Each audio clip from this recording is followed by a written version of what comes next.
Salam jumpa kembali para saudara dan saudariku yang terkasih.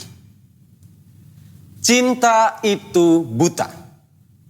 Pernyataan ini tentu tidak asing lagi bagi diri kita. Namun dewasa ini, pernyataan tadi kerap dimusuhi. Mengapa? Sebab saat ini cinta sering dijadikan bahan mainan atau guyonan tanpa makna. Sebagai buktinya, ada orang yang di saat sedang sayang-sayangnya kepada kekasihnya, tiba-tiba saja di-ghosting, ditinggalkan tanpa perhatian, apalagi kepastian. Tentu hal ini akan membuatnya trauma, sehingga bisa saja ia perlahan-lahan antipati terhadap cinta. Maka berkorban apapun demi cinta, yang adalah intisari dari cinta itu buta, menjadi sikap yang mustahil untuk dilakukan saat ini. Karena cinta sering kurang dinyatakan dalam suatu pembuktian yang real dan terpercaya. Para saudara dan saudariku yang terkasih, perikop Injil yang dikisahkan pada hari Minggu Paskah ketiga ini diambil dari Injil Lukas bab 24 ayat 35 sampai dengan ayat 48. Injil ini mengandung pesan tentang pembuktian cinta Yesus yang bangkit kepada para muridnya. Yesus yang telah menampakkan diri kepada dua murid yang sedang berada dalam perjalanan ke Emmaus, kini kembali menampakkan diri kepada semua muridnya yang berada di Yerusalem. Tanpa pemberitahuan, tiba-tiba saja Yesus hadir di antara mereka dan berseru, "Damai sejahtera bagi kamu." Bukannya merasa bahagia, para murid malah merasa terkejut, takut, bahkan meragukan Yesus.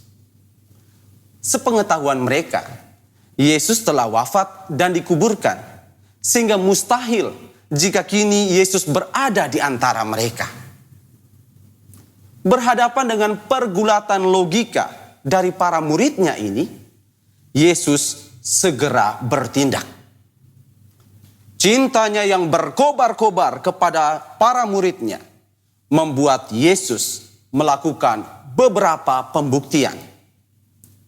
Mula-mula, ia meminta para muridnya untuk melihat dan meraba tangan dan kakinya untuk memastikan dirinya berbeda dengan hantu.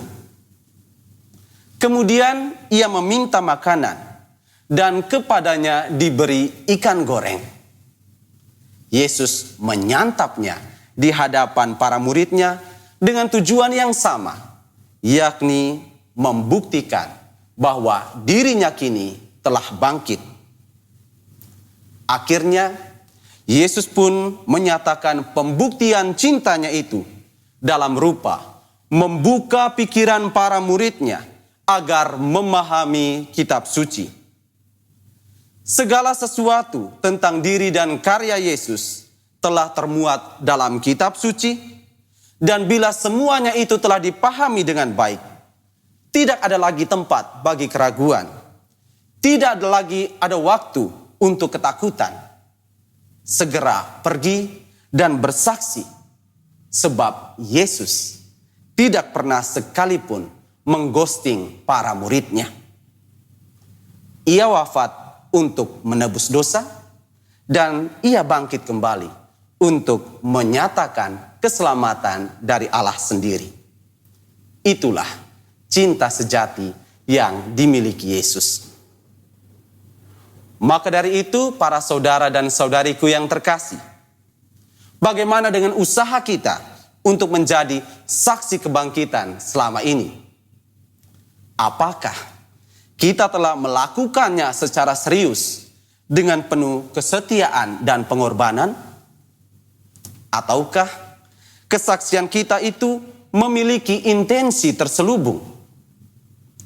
Kita perlu mempertanyakan motif kesaksian kita, karena dewasa ini banyak orang Katolik yang bersaksi tentang Yesus bukan karena menyadari panggilan kemuritannya, melainkan karena ingin mengejar profit tertentu.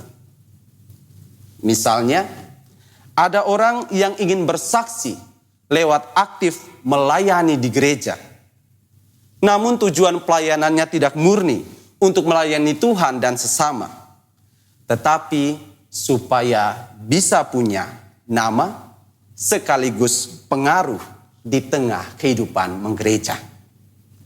Tentu saja, motif kesaksian demikian amat keliru, sebab tujuan sejati dari setiap kesaksian Kristiani adalah ad maiorem Dei gloriam in que hominum salutem, yang berarti untuk kemuliaan Tuhan yang lebih besar dan keselamatan umat manusia, bukan untuk mengejar kemegahan diri sendiri.